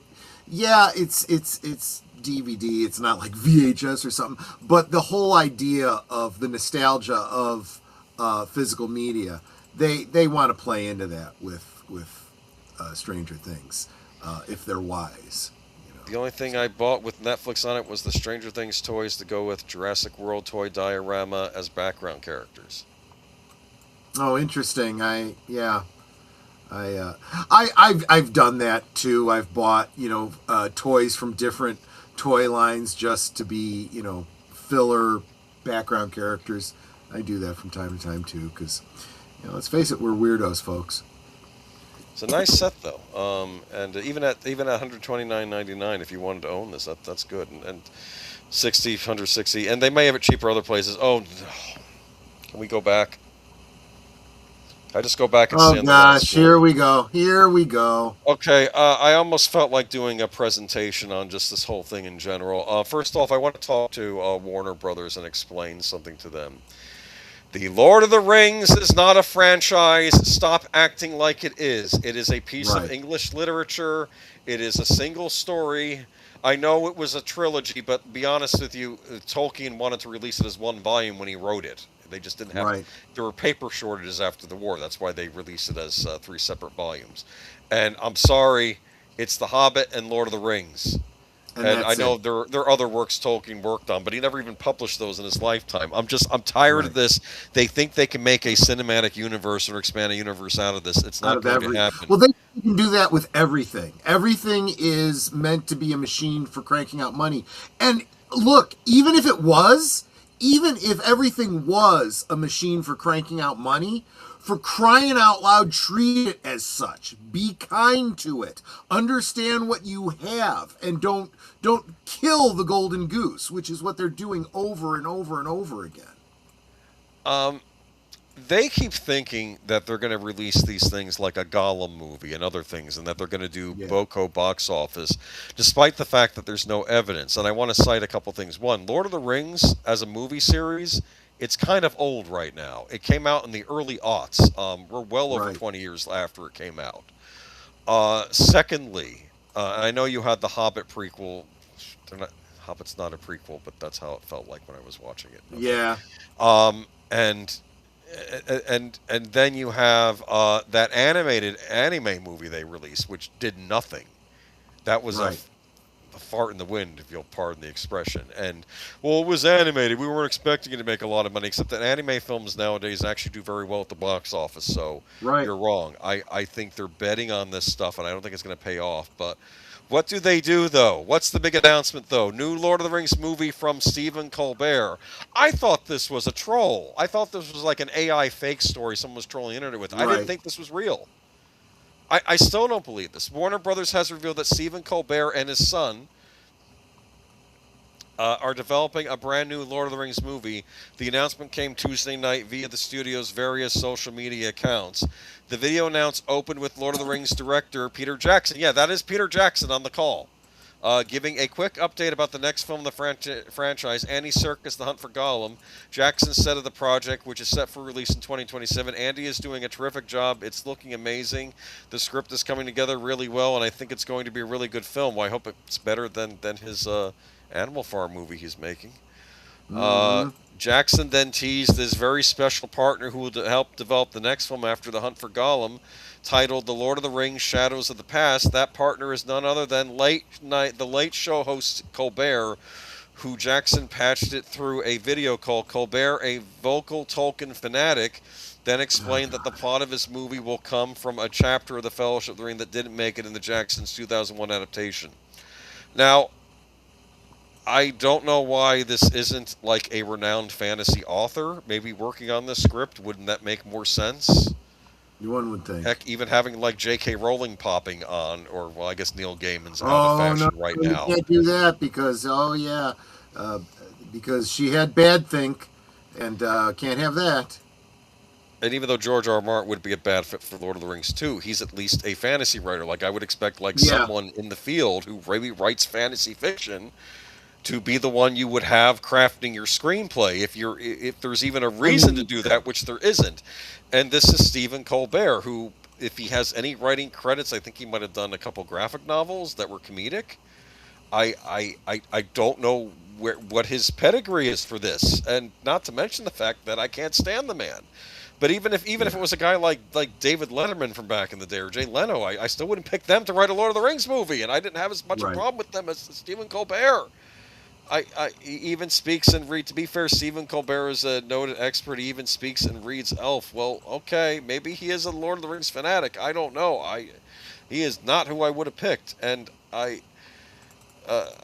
he said in the interview that he says, well, you kind of skipped over this huge part in Lord of the Rings, and I thought that could be a movie. And I guess that would be the stuff with Tom Bombadil.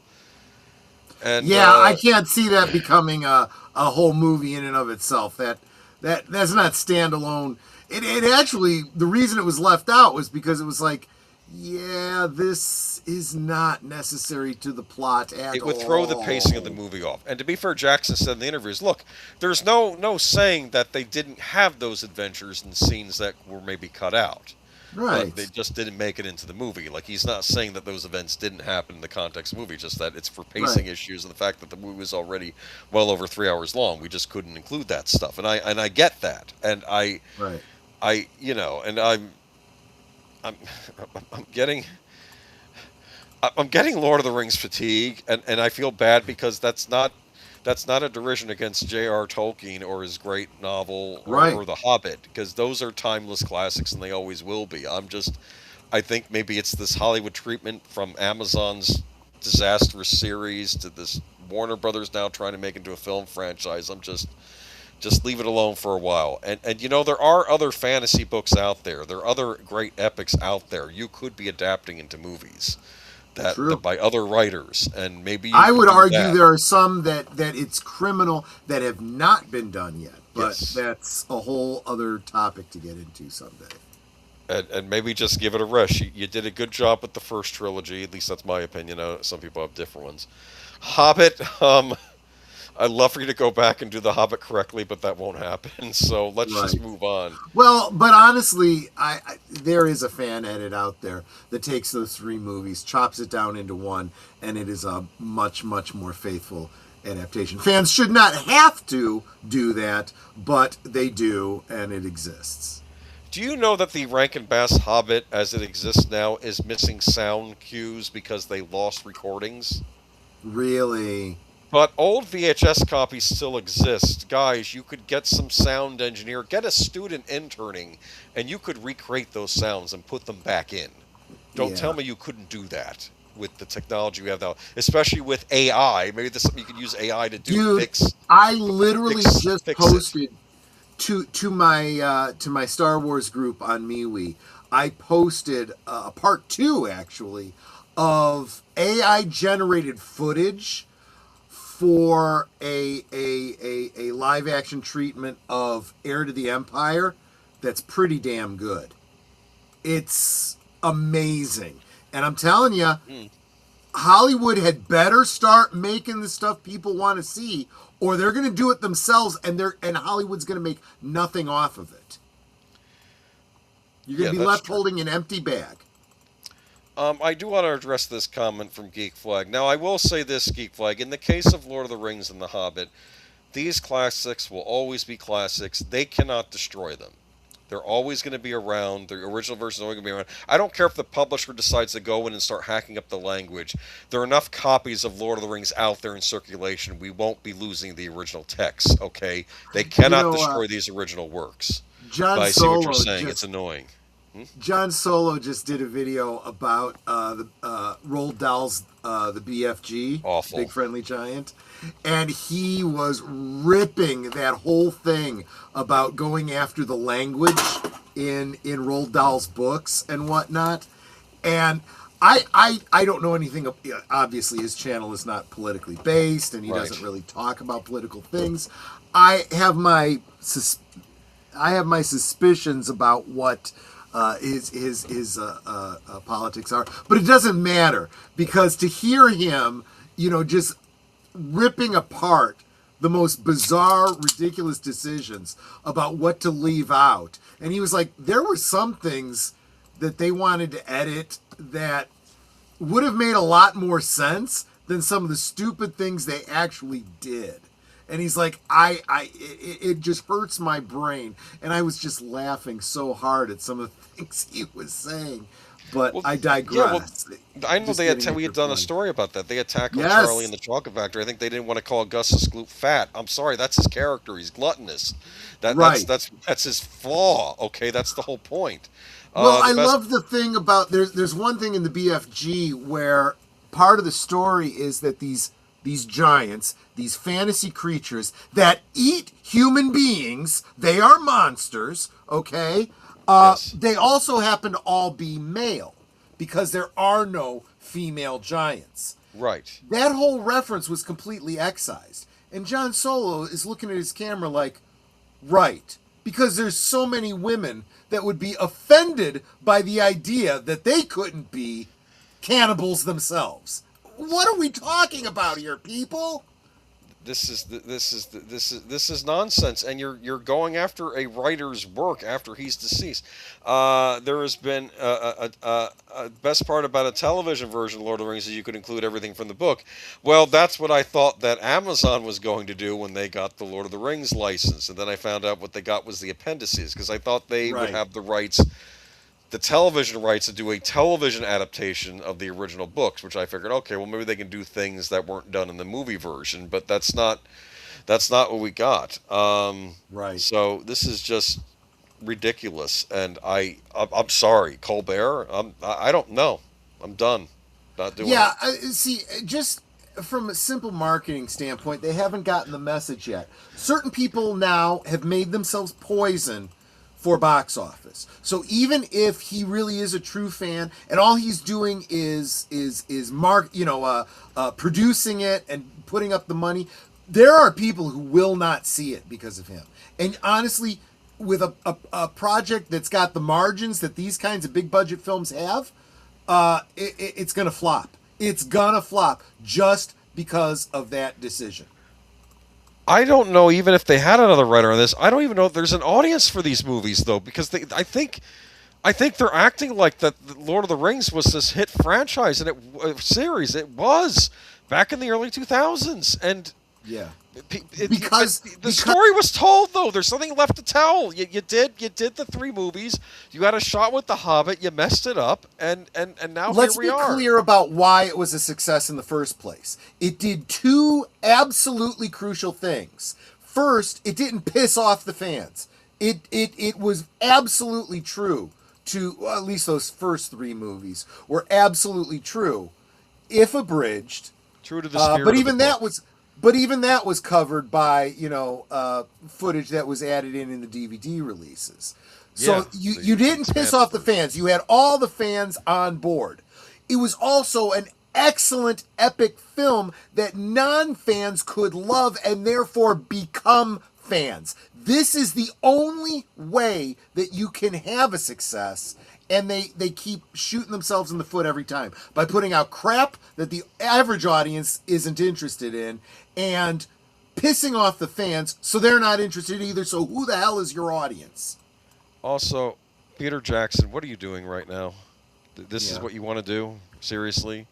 You didn't have other movies you wanted to make? Other series? Like, I don't he's now stuck here as this producer guy on this, and It's actually, I don't understand in a lot this. of ways, I feel it's a little bit sad because he has become known only for Lord of the Rings, and he's done a lot of stuff before Lord of the Rings that you all probably don't even realize. He did Dead Alive. Yeah, You yeah. ever see Dead Alive? Mm-hmm. That's a wacky zombie movie. I believe that there is a zombie in that, but let's just say it's based on a part of the human anatomy that emits gas, and that's all it is, right? It's just, there's some whacked out stuff in Dead Alive. And maybe make a horror movie, Peter Jackson. Maybe that's what you needed to do. Go back into horror for a bit and try your hand at that. He also did The Frighteners, if you remember that. He Kind did of a horror from movie, too. 1996. Yeah. He did Oh, The Lovely Bones. That's a good movie too. King Kong from 2005. It actually was a pretty good interpretation of King Kong. I loved that. They Shall Not Grow Old documentary. The Beatles Get Back 2021. We talked about that as well. So he was a producer on District 9.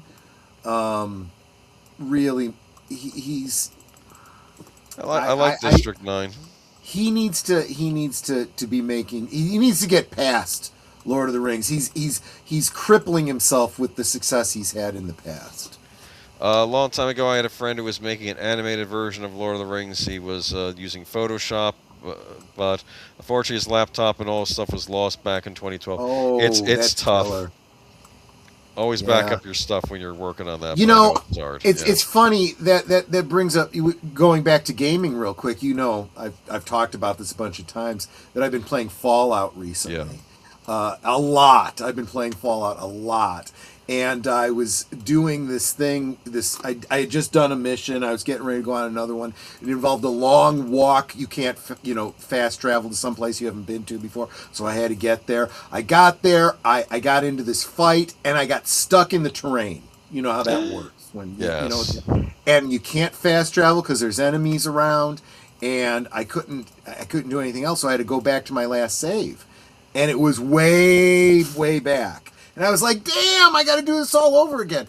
And Netter just looks at me and goes, Troy, you've got to play your video games the way Jesus would, because Jesus saves. And I'm like, ah. So I start. Yeah, so then I go back and I start, and I'm like, I got like this gag from the Viva La Dirt League. I take 2 steps, quick save. Take 2 more steps, quick save. Take 2 more steps, quick save. Just don't quick save as you're falling off a cliff. Yeah. There's certain places you don't want to quick save because then you can't go back to them. But yeah, anyway. Yes, Jesse Guajardo, you're absolutely right. Netter is the best.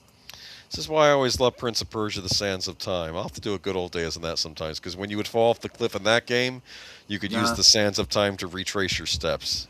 It was a game mechanic in the game. Yeah, it's pretty cool. So we do have a special from the Geezer Geezette. It's an underground newspaper some of you may not know about. But yes. This is written by a friend of the channel, Geek Flag with Nate Knows. He's the writer Regular of this article. contributor, absolutely. Yes. So I'll read this article to you. The DCU shell game, why the Supergirl math doesn't add up. And I have to say, this is better written than the articles we usually read on here. Yeah. Yeah. The DCU shell game. Sometimes not a high bar, though. That's true. Maybe that's not so much a compliment. The DCU shell game, why the Supergirl math doesn't add up. So contributor Nate Knows, March 28th, 2026. Silver Springs. What is MD? Is that Maryland? Yeah. Okay, Silver Springs, Maryland. Take it from someone who remembers when a blockbuster meant something. The current smoke and mirrors coming out of DC Studios is getting harder to ignore as we crawl toward the June 26th release of Supergirl. Tomorrow, James Gunn and the Warner Brothers executives are busy playing a high-stakes game of hide the budget. But some of us are still paying attention to the receipts. Under the Superman precedent, we've seen this movie before. Last year, the narrative was that the Superman reboot was a lean, mean, $225 million production. Then the truth leaked. When the Ohio tax filings hit the light of day, The gross spend was revealed to be at a staggering $363.8 million. Despite the quote-unquote success of headlines, we now know that thanks to executives being grilled under oath in Congress, that the movie underperformed. Now the studio is singing the same tune with Supergirl. They're floating net budget of $130 million to make it look like they found religion on spending. But if history is any guide, that's just creative accounting. Once you factor in gross spend before UK tax rebates and a massive marketing push, this thing is likely sitting at $200 million plus pile of debt before the first ticket is even sold. It's not just the ledger that looks shaky, it's the visuals. The first leaked images of Jason Momoa as Lobo didn't exactly scream intergalactic main man. To be blunt, it looks like bad cosplay. We're talking Spirit Halloween wigs and a chalky makeup job that wouldn't pass muster at a local... sorry. So it wouldn't pass muster. While the official January teaser tried to hide the seams with the shadows and visual effects, normies aren't biting, and the fans are already smelling a biting, and the fans are already smelling a disaster. If you're going to charge 2026, I may smell a disaster. Sorry, I got a little up there. I don't know though. I think that the Lobo thing is that's just for the set. They're going to fix it in post, right? Have they ever? They usually don't. I mean, they say they're going to. They usually don't. And I'll tell you something else about this. A lot of the complaints that people have been making about James Gunn is that everything is let's get everyone hyped for the next thing. So throw all these characters in, that are setting stuff up for the next thing we want you to consume, and people are going, no, just make the Superman movie, make it a good Superman movie. Otherwise, we're not going to be interested in whatever else it is you're trying to feed us. And they're doing the same thing here with Supergirl. Anyway, under sandbagging strategy, though, here's my prediction for the home stretch. Watch the expert projections right now. They've got the opening weekend pegged at a safe 50 to 60 million. But mark my words, 2 weeks before opening day, the studio will leak a revised tracking number as low as 30 million. Why? Because when inevitably opens at 70 million, they can claim a surprise hit and doubled expectations. It's a move straight out of the PR playbook to move the goalposts and hide mediocre opening. And the reality is this movie has a domestic ceiling of $375 million. Even that is being generous, with Toy Story 5 and Spider-Man 4 sucking the air out of the room, and a general audience that currently doesn't give a damn. Supergirl is flying into a storm. You can hide the budget and you can sandbag the projections, but at the end of the day, the box office doesn't lie. James Gunn might be talking a big game, but from where I'm sitting, the DCU is still looking for a win it hasn't earned yet. I think this movie is not going to do well because it's another girl boss movie and they don't do well. Yeah. Am I wrong here? And again, there's girl boss movies and there's girl boss movies. We have talked about this over and over and over again, where you have this whole crop of starlets who think they're the first females to ever lead films of any kind, and we point out, no, it's been done before and it's been done better. You need to be that good or you won't be successful, male or female. It doesn't matter the gender. Quality matters, gender doesn't. I also want to make a point that if they wanted an audience to go see a Supergirl movie, if they had maybe shown her in this other Superman movie and had her be a likable character, then they could do a spin-off with her. Kind of like with Black Widow, where they introduced her in one of the Iron Man movies, and then people grew to like that character over time, and then they could give her a movie. And let's keep in mind, too, that the most successful, spin-offs aren't planned spin-offs. This character was so freaking well received by audiences. Well, now we have to do that movie, Yes. And they did not set Supergirl up for that kind of success. They just didn't. Well, thank you from our man in the field, Geek Flag of Nate Knows. All right. Yep. and we'll continue to keep an eye on this situation. I have to tell you though, I've forgotten about this movie. Yeah. I think the Lanterns trailer just kind of I'm just done. I'm done with DCU. And For you know a lot they're of killing people, off that now. really sucked the air out of the room. For anyone who is still trying to defend, the general audience is going, yeah, no, you can have it. If that's your thing, fine, but we don't care. Like you can make a Jon Stewart show without having to humiliate Or kill Hal off. Jordan. Yeah. Or kill off Hal Jordan, you know. And to say it's an effing squirrel like Yeah. I don't talk to aliens. Yes, he talks to aliens. I'm just moving on though. Yep. StarFleet Academy. StarFEET Academy, yes.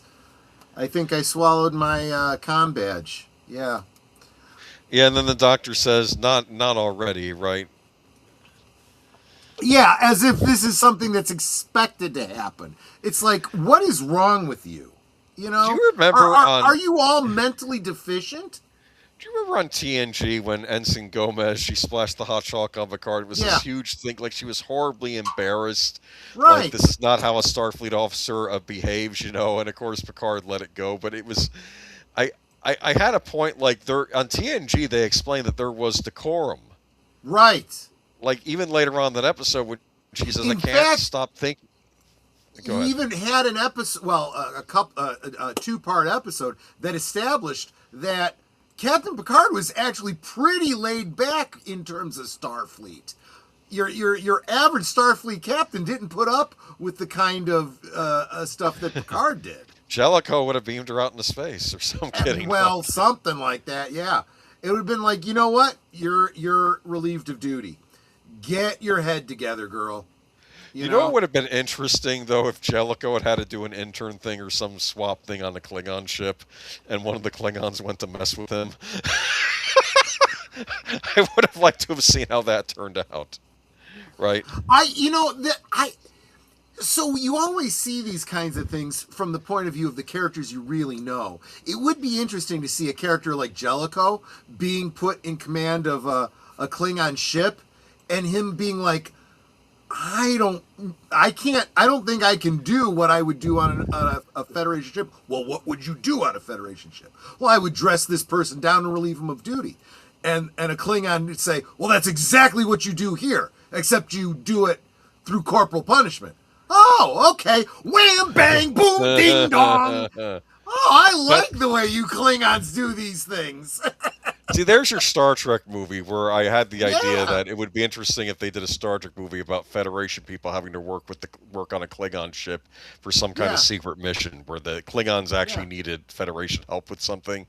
And it could have been a Jellicoe or even a younger Jellicoe in his career, and just have him go aboard the ship and just see how he handles things. Point, that would have been interesting, yeah. Something they've toyed with, especially like I'm thinking of B'Elanna Torres in a Voyager, right? Where you play around a little bit with racial and cultural stereotypes. I would love to see a character like B'Elanna Torres. Well, it would have to be not B'Elanna Torres. Though. It would have to be someone who is human. Who is just a spitfire. I don't care if it's Italian, Puerto Rican, whatever.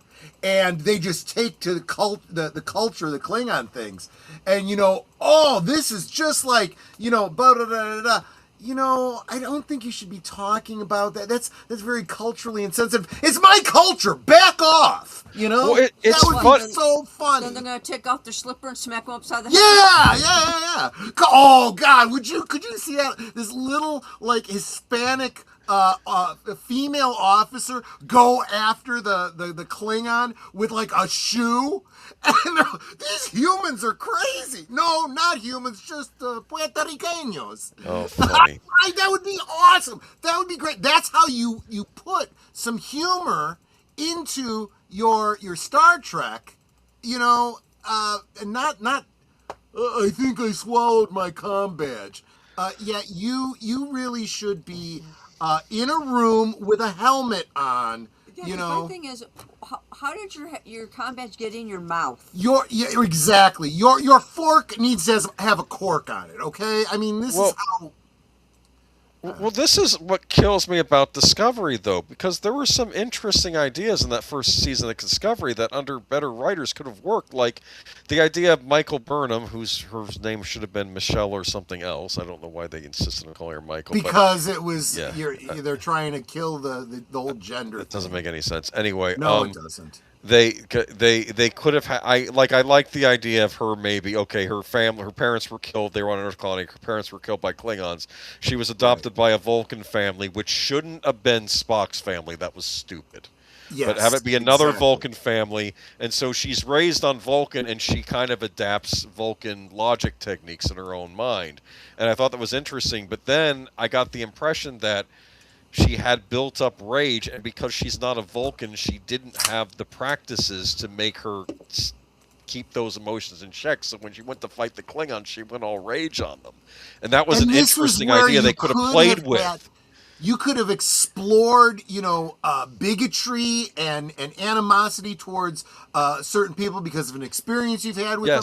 You could get a little bit preachy with it.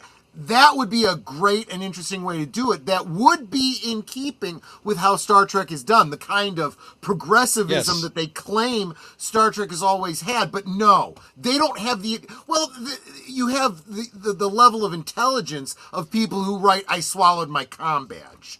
Oh, again? Okay, you're done. Just stop writing. Just quit. You're done. So let me read this because we got to start speeding up here. But Paramount has confirmed that the divisive Alex Kurtzman Star Trek series will wrap with its second season, cutting short what was clearly intended to be a long-term project for the franchise. And despite the polished language coming from the studio, the reason behind this decision isn't hard to read. The show didn't connect, and more importantly, it didn't draw an audience.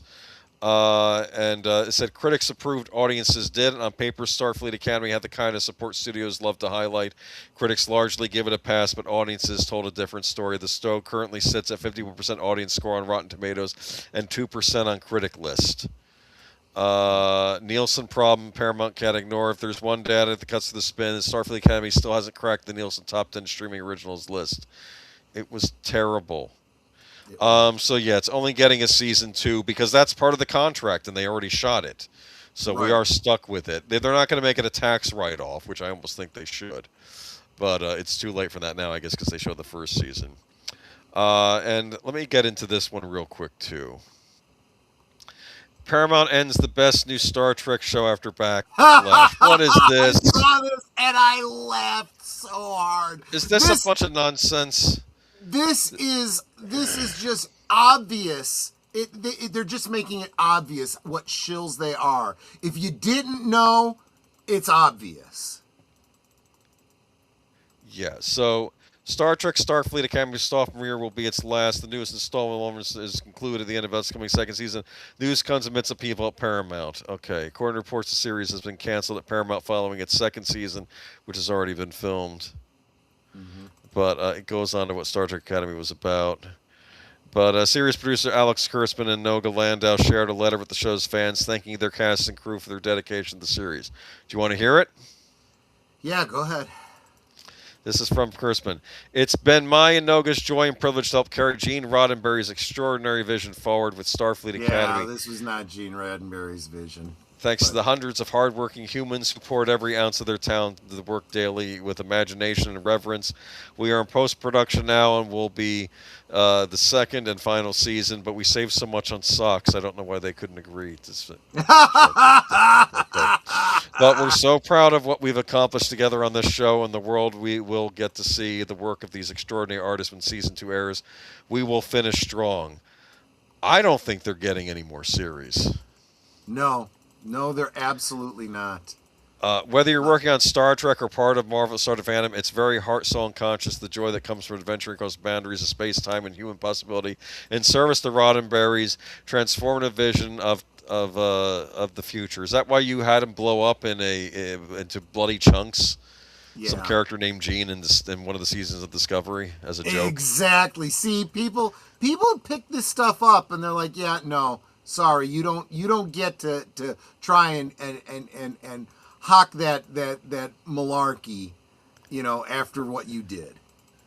But yeah, but you can catch season 1 of Star Trek, Starfleet Academy streaming on Paramount. The good news is, what I'm hoping is this means Kurtzman is out. It Definitely, really is this show's looking more and more canceled. like it is. They are still going to try to get that remake, I assume, of the original Star Trek series with the new Kirk they had on Strange New Worlds. I'm hoping Paramount just I puts the can hammer down almost and says guarantee no. you that Paramount has no interest whatsoever in that. It is not going to happen. I can't imagine Kurtzman. Yeah, well, for starters, they can't. They could theoretically do stuff that's connected to all the old stuff, but they can't because it has to be 75% different. That's because of the contract that Kurtzman and Secret Hideout are under. And Bad keep Robot in and mind other too. crap.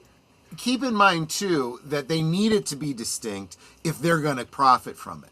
If they use characters and likenesses and models and ships and backgrounds and stuff that were pre-established, they can't reap the financial benefits of that. They just can't. Well, That's I just hope how that- it works. And I hope that Paramount will not be able to use anything they came up with in their stuff and start fresh, because Star Trek needs to go back to its roots and forget about this nonsense. Well, that is the other side of it. That means if you don't contract with Kurtzman, none of Kurtzman that necessarily decanonizes anything they did before. They can't reference it again. And good. Yeah, I don't want to hear about the burn again. Right. Because okay, moving on to, here we have Lego was in the news this week. This is our last article.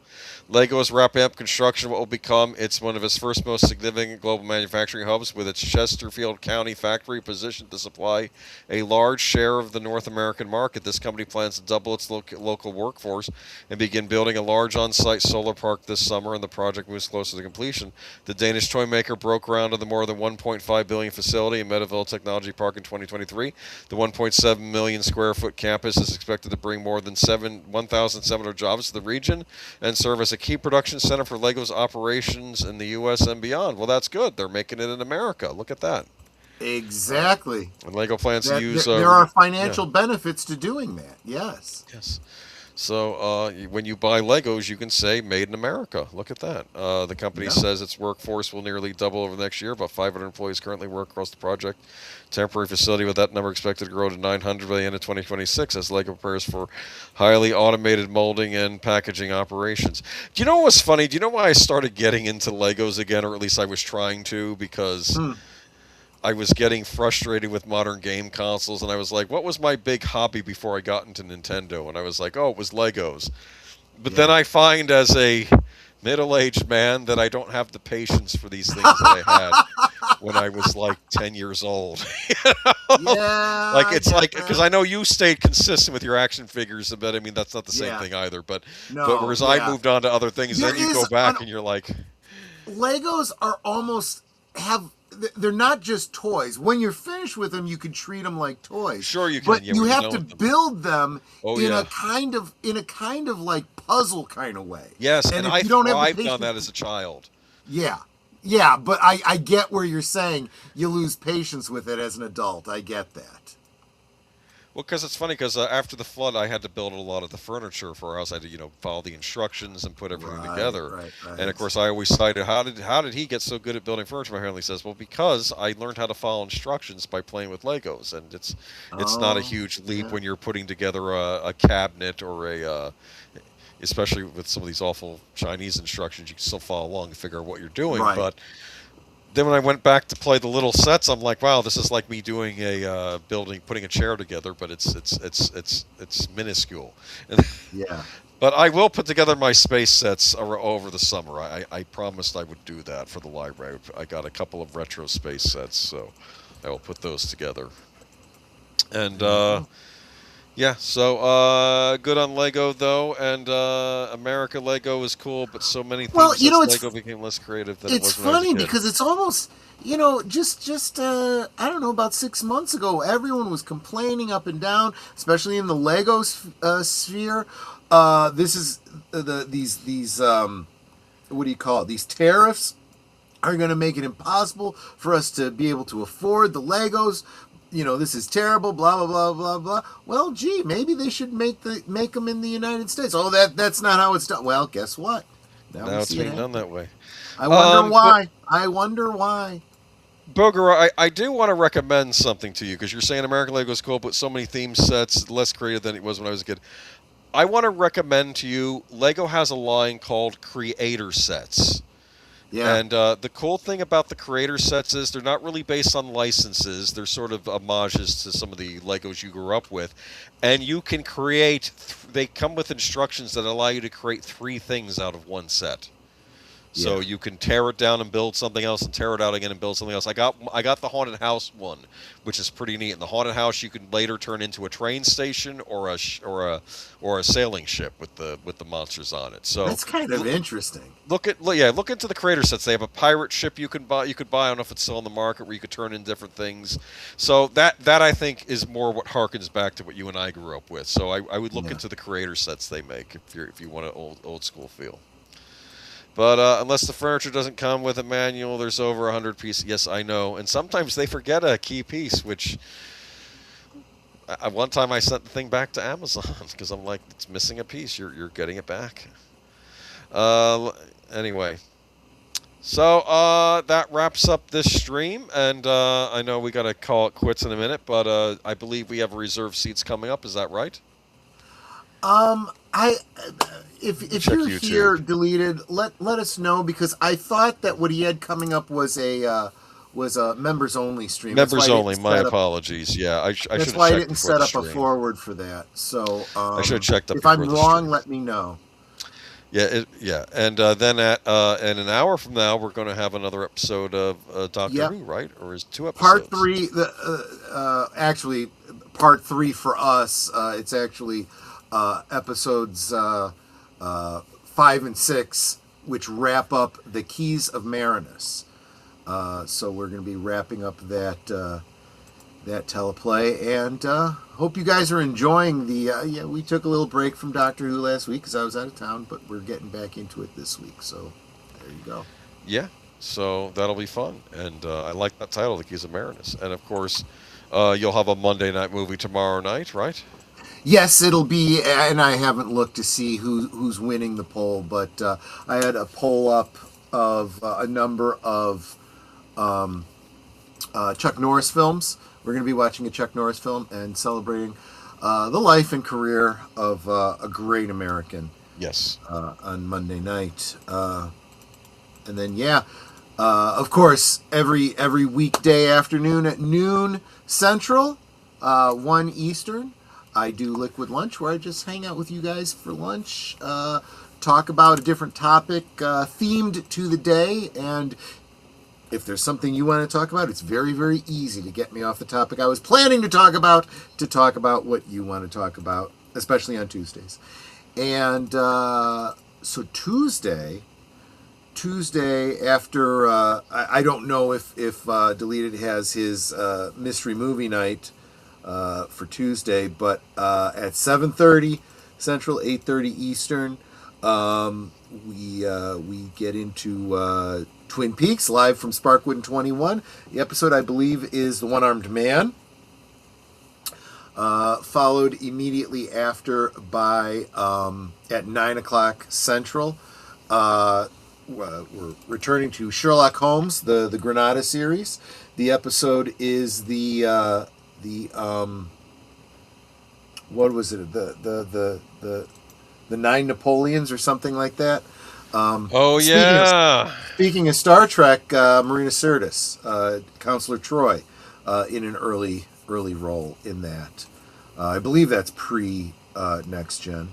I think so. Yeah, probably before she got the part, because she wouldn't be able to leave the show for that. But yeah, that was probably before she started doing TNG.